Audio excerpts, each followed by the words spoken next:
வாக்கு சித்தி ஜோதிடர் கண்கீதாவின் இனிய வணக்கம். ஆத்ம ஒளி ஜோதிட உலகம் யூடியூப் சேனல் நேர்கள் அனைவருக்கும் என் அன்பான வணக்கங்களும் நன்றிகளும். ஏன்னா நல்லபடியாக ஆதரவு கொடுத்து என்னுடைய யூடியூப் சேனலை வளர்த்து கொண்டிருக்கின்றீங்க. ரொம்ப நன்றி. ஏன்னா இப்போது ஆரம்பித்து கிட்டத்தட்ட 2 வருடங்களுக்கு மேலே ஆகுது. ஆனால் எந்த பதிவுகளும் நான் அதிகமாக கொடுத்தது கிடையாது. ஆரம்பத்தில் நிறைய கொடுத்துருக்கேன். அதுக்கப்புறம் பார்த்தீங்க அப்படின்னா நிறைய அப்பாயின்மெண்ட்டு, கொஞ்சம் வகுப்புகள், ஜோதிடம் சார்ந்த விஷயங்கள்லாம் நம்மளுக்கு கொஞ்சம் ஆய்வுகள் அந்த மாதிரி ஒரு நிலையில் போயிட்டு இருந்ததுனால யூடியூப்பை சரியாக கவனிக்க முடியல. இப்போ பார்த்தீங்க அப்படின்னா ஒரு குறிப்பிட்ட நபர்களுக்கு மட்டுமே செல்லக்கூடிய விஷயங்களை அப்படிங்கும்போது நம்ம ஏதோ ஒன்றில் ஃபேஸ்புக்கு ஏதாவது குரூப்பு அந்த மாதிரி நம்ம அனுப்புகிறோம். இருந்தாலும் எல்லாரும் பொதுமக்கள் நமக்கு தெரிஞ்சவங்களும் சரி தெரியாதவங்களும் சரி, ஏன்னா ஒரு குறிப்பிட்ட ஒரு குழுவிலையோ இல்லை நம்மளுடைய வலைத்தளங்கள்லையோ அனுப்பும்போது நம்மளை ஃபாலோ பண்ணுறவங்களும் நமக்கு நண்பர்களாக இருக்கக்கூடியவங்களும் உறவுகளாக இருக்கக்கூடியவங்களுக்கு மட்டும்தான் அந்த பயனுள்ள தகவல் அப்படிங்கிறது சென்றடையும். ஆனால் எல்லாருக்கும் கொண்டு போகணும் அப்படிங்கிறதுக்காக தான் திருப்பி யூடியூப்லேயே பதிவுகள் கொடுத்துட்ருக்கோம். நீங்கள் விருப்பம் இருந்தால் தொடர்ந்து பார்த்து நீங்கள் பயணிச்சுக்கலாம். நிச்சயமாக உங்களுக்கு வரக்கூடிய காலகட்டங்களில் அனைத்து விதமான பயனுள்ள தகவல்களும் விழிப்புணர்வான தகவல்களும் தான் முக்கியமாக பதிவிடலான் இருக்கேன். ஏன்னா வர்ற வாடிக்கையாளர்களே நிறையா விஷயங்கள் நம்மளுக்கு கொடுத்துட்டு போயிடுறாங்க. எந்தெந்த விஷயங்களில் மக்களுக்கு இன்னும் விழிப்புணர்வு வேண்டும் அப்படிங்கிற விஷயத்த அவங்களுடைய கேள்விகள்லையும் அவங்க பயணிச்சுட்டு இருக்கிற விஷயங்களையுமே நமக்கு உணர்த்திட்டு போயிடுறாங்க. அதனால இந்த மாதிரி விஷயங்கள்லாம் மக்கள் ஏமாறுறாங்க, மக்களுக்கு இந்த மாதிரி ஒரு விஷயங்கள்ல ஒரு விழிப்புணர்வு வேணும் அப்படிங்கிறத என்னுடைய கருத்து. அதனால எல்லாருக்கும் பயனுள்ள விஷயங்கள் கொடுக்கக்கூடிய நிலையில நம்மளுடைய யூடியூப் வளரணும் அப்படின்னு சொல்லிட்டு எம்பெருமான் ஈசனை வணங்கி இந்த பதிவுல நம்ம என்ன பார்க்க போறோம் அப்படின்னா, அமாவாசை வழிபாடு எந்தெந்த விஷயங்களுக்கு நம்ம உபயோகப்படுத்தினா அந்த நாளை எந்தெந்த விஷயங்களுக்கு நம்ம உபயோகப்படுத்தினா நமக்கு 100% ஒரு வெற்றிகரமான நாளா இருக்கும் அப்படின்னு பார்த்தீங்க அப்படின்னா, சில திதிகளும் சில நட்சத்திரங்களும் உங்களுடைய பிறப்பு கால ஜாதகத்துல இருக்கக்கூடிய நிலையில 100% உங்களுக்கு வேலை செய்யும். தாராபலம் அமைஞ்சாலும் சரி, இல்ல திதியோக கரணத்தில் அமைஞ்சாலும் சரி, ஒவ்வொரு நாளும் உங்களுக்கு ஒரு சிறப்பான நாளா இருக்குங்க. அது நன்மையோ தீமையோ நிச்சயமா உங்களுக்கு உரிய விஷயங்களை உங்களுக்கு தரும். இந்த அமாவாசை பௌர்ணமி அப்படிங்கிறது பொதுவான நாட்கள். பொதுவான நாட்கள் அப்படிங்கும் போது அந்த அமாவாசை பௌர்ணமியில எந்தெந்த வழிபாடுகளோ அல்லது எந்தெந்த வேண்டுதல்களோ நீங்க பிரார்த்தனை வச்சீங்க அப்படின்னா நிறைவேறும், இல்ல உங்களுக்கு சாதகமா அமையும், இல்ல உங்களோட ஒரு விபரீதமான ஒரு பிடியிலிருந்து நீங்க தப்பிக்க முடியும் அப்படிங்கிற விஷயமெல்லாம் பார்த்தீங்க அப்படின்னா இந்த அமாவாசை பௌர்ணமி தினங்கள்ல நம்ம வழிபாடு செஞ்சோம் அப்படின்னா நிச்சயமா அதுக்குரிய பலன் நமக்கு 100% சேரும். அப்படி பார்க்கல இப்ப அமாவாசை வழிபாடு அப்படின்னு பார்த்துக்கிட்டீங்கன்னா, அமாவாசை அப்படின்னா நம்ம எடுத்த உடனே நம்மளுக்கு ஞாபகத்துக்கு வர்றது முன்னோர்களுடைய வழிபாடு. முன்னோர்களுடைய வழிபாட்டுக்கு மட்டும்தான் அமாவாசை தினம் உகந்ததா அப்படின்னா இல்ல, மற்ற இன்னும் நிறைய விஷயங்களுக்கு நம்மளுக்கு உகந்ததா இருக்கும். அதுல முக்கியத்துவமா நம்ம அமாவாசை தினத்தை முன்னோர்கள் வழிபடக்கூடிய நாளாக அமைச்சுக்கிறோம். ஏன் அப்படின்னா அந்த அமாவாசை தினங்கள்ல தான் நம்மளுடைய பித்ருக்கள் நம்மளை தேடி வரும். ஏதாவது ஒரு ரூபத்துல ஆத்ம ரீதியா இல்ல மக்கள் ரீதியா ஏதோ ஒரு உருவுல நம்மளை தேடி வரக்கூடிய ஒரு நாள் அப்படின்னு சொல்லிட்டு நம்ம சொல்லுவோம். அதுக்குரிய வழிபாட்டையும் நம்ம இவ்வளோ காலமா நம்ம பின்பற்றிட்டு வரோம். அந்த நாட்கள்ல திதி கொடுக்கறதோ இல்ல அவங்கள நினைச்சு ஒரு பிரார்த்தனை பண்றதோ அன்றைய நாள்ல ஒரு தானங்கள் கொடுக்கறதோ இதெல்லாம் நம்ம தொன்று தொட்டு பண்ணிட்டு தான் வந்துட்டு இருக்கிறோம். அதுல முக்கியமா நம்ம சொல்லக்கூடிய ஆடி அமாவாசை, புரட்டாசி அமாவாசை, தை அமாவாசை இதெல்லாம் நம்ம பின்பற்றிட்டு வந்துட்டு இருக்கிறோம். இந்த அமாவாசை தினங்கள்ல நம்ம பித்ருக்களை வழிபடும் போது நிச்சயமா பித்ருக்களுடைய தோஷத்திலிருந்து நம்ம முழுவதுமாக நம்ம விடுபடலாம். அதே போல அவங்களுடைய பரிபூரண ஆசீர்வாதத்தை நம்ம வந்து பெற முடியும்.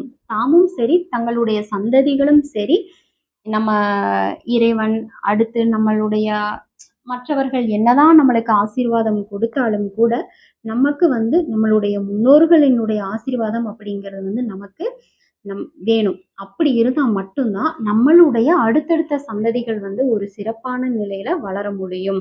ஆனா, இப்ப பார்த்தீங்க அப்படின்னா, சில பேர் சொல்லுவாங்க, இந்த ஆத்மாக்களினுடைய ஆராய்ச்சியாளர்கள் எல்லாம் பார்த்தீங்க அப்படின்னா, ஒரு நல்ல நிலை ஆத்மாக்கள் மட்டுமே ஒரு நல்லபடியான ஒரு ஆசீர்வாதத்த வழங்க முடியும். இல்ல அப்படின்னா, அவங்களோட வைப்ரேஷன் வந்து நம்மள தாக்கும் அப்படின்னு சொல்லிட்டு, ஒரு கிளையண்ட் தான் அந்த மாரி பேசிட்டு இருக்கும்போது, அவர் அந்த மாதிரி சொன்னாரு. நான் என்ன சொல்றேன் அப்படின்னா, நிச்சயமா ஆத்மாக்கள் அப்படிங்கிறது வந்து ஒண்ணுதான். ஆத்மாக்கள் அப்படிங்கிறது வந்து ஒண்ணுதான். தன் இனத்தை சார்ந்தவங்களுக்கும் சரி, தன்னுடைய ரத்த பந்தத்துக்கும் சரி, யாரும் தீங்கு நினைக்காதவர்கள். ஆனா, அந்த ஆத்மா மனித ரூபத்தில் வரும்போது தான் சில நேர்மறையான எண்ணங்களும், செயல்களும் அவங்களுக்குள்ள விதைஞ்சு, அந்த உயிரும், உடலும் விலகிய நிலையில் இருக்கும்போது, அவங்க தூய்மையான ஆத்மாவா தான் மாறுறாங்க. அப்படி இருக்கும்போது, நம்முடைய முன்னோர்கள் எந்த விதமான வாழ்க்கை வாழ்ந்திருந்தாலும், ஆனா அவர்கள் கொடுக்கக்கூடிய ஆசீர்வாதங்கள் நமக்கு பரிசுத்தமா தான் இருக்கும். இது 100% உண்மைங்க. அதனால தான் நம்ம வந்து, இல்ல எங்க மாமியார் இப்படி வாழ்ந்திருந்தாங்க, எங்க மாமனார் இப்படி பண்ணியிருந்தாங்க, இல்ல எங்க அப்பா அந்த மாரி பண்ணியிருந்தாரு, எங்க சித்தப்பா அந்த மாரி பண்ணியிருந்தாரு. அதாவது தவறான விஷயங்கள் பண்ணியிருந்தாங்க. அவங்க எப்படி நம்மளுக்கு வந்து ஒரு முழு ஆசீர்வாதத்த கொடுக்க முடியும் அப்படிங்கிறதெல்லாம் வந்து இல்ல.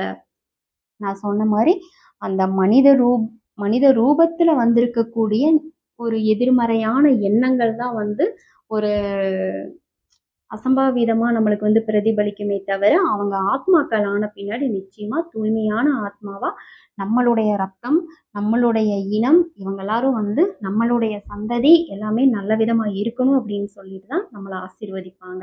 அதனால அமாவாசை அன்று நம்முடைய முன்னோர்களை நினைத்து நீங்கள் தானம் கொடுப்பதும், வழிபாடு செய்வதும் வந்து நிச்சயமா உங்கள நல்ல விதமான நிலையில உயர்த்தும்.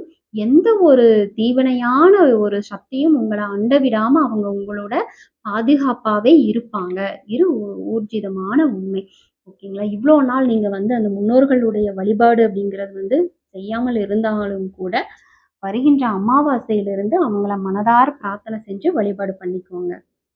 அடுத்தது பார்த்தீங்க அப்படின்னா, இப்போ அமாவாசை தினத்துல காவல் தெய்வ வழிபாடு மேற்கொண்டீர்களானால் மிக மிக உங்களுக்கு உங்களுக்கு அவங்க உறுதுணையா இருப்பாங்க. அந்த சக்திய நம்ம வந்து காவல் தெய்வங்களினுடைய சக்திய நீங்க வந்து அமாவாசை தினத்தன்று வழிபாடு செய்வீங்கன்னா, உங்களுக்கு வந்து எப்பவுமே அதாவது மாதம் ஃபுல்லா நீங்க வந்து வருடக்கணக்கா மாதம் ஃபுல்லா நீங்க வழிபாடு செய்யற அந்த ஒரு பிரார்த்தனைய, அந்த அமாவாசைங்கிற ஒரு தினம், அந்த ஒரு திதி உங்களுக்கு முழுமையாவே குடுத்துரும்னு சொல்லலாங்க.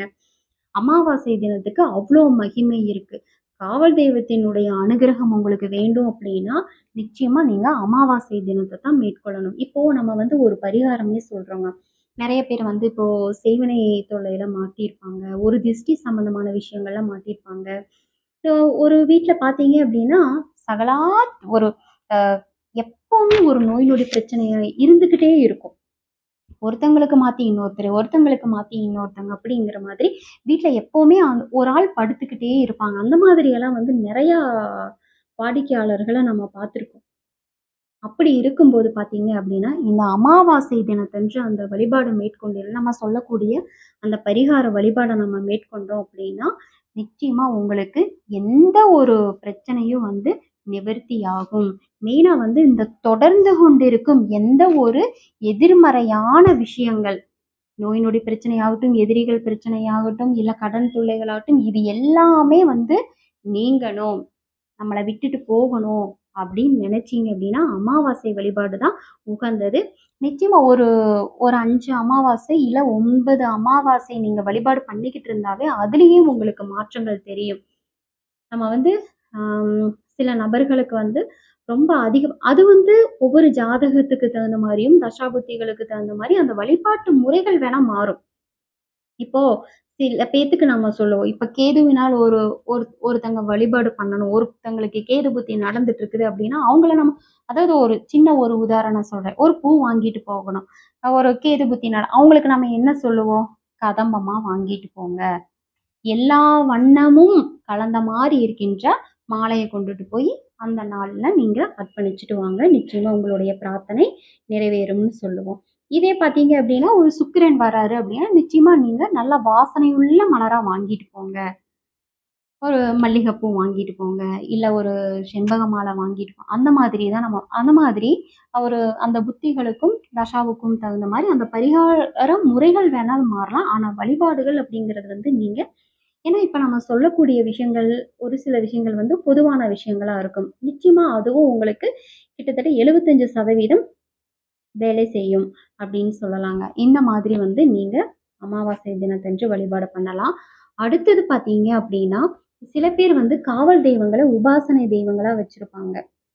உபாசனை தெய்வம் அப்படிங்கிறது என்ன அப்படின்னா, ஆ இஷ்ட தெய்வம், நம்மளுடைய குலதெய்வம், உபாசனை தெய்வம் இதெல்லாம் வந்து நம்மள விட்டு எப்பவுமே நீங்காம, நம்மள எப்பவுமே நம்ம கூடவே இருந்து வழிநடத்தி கொண்டிருக்கின்ற தெய்வங்கள் தான் வந்து இவங்க எல்லாருமே. அதுல மிகவும் உகந்தது அப்படின்னு பார்த்தீங்க அப்படின்னா, இந்த உபாசனை தெய்வம்.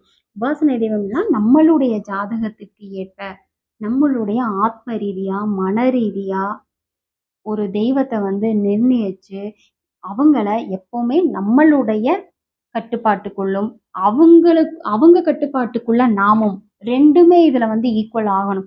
அவங்க கட்டுப்பாட்டுக்குள்ள நம்மளும் போகணும். நம்மளுடைய மன அன்பு, வழிபாடு அப்படிங்கிற கட்டுப்பாட்டுக்குள்ள அவங்களும் வரணும். அந்த மாதிரி கொண்டுட்டு வந்து, ஒரு நல்ல விதமான, சகல விதமான நன்மையான விஷயங்களுக்கு பயன்படுத்தப்பட்டு, அவங்களுடைய சக்திகளையும், அவங்களுடைய வழிகாட்டுதலையும் நம்ம வந்து பயன்படுத்துறோம் அப்படின்னா, அதுதான் வந்து உபாசனை தெய்வம் அப்படிங்கிறது.